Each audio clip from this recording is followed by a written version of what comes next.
చూడండి చూడండి.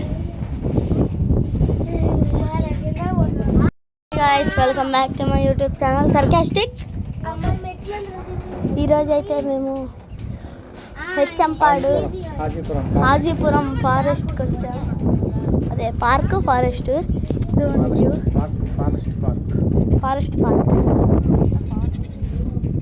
పాములు ఉంటాయి, పులులు అది కనిపిస్తుంది. ఓడి అమ్మ నాకు అడికి వెళ్తేనే భయం వేస్తుంది.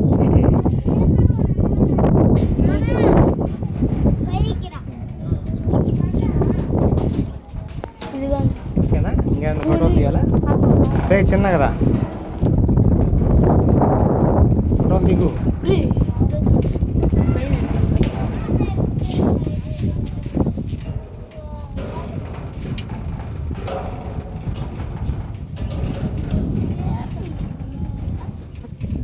ఓకేనా, దిగుదామా?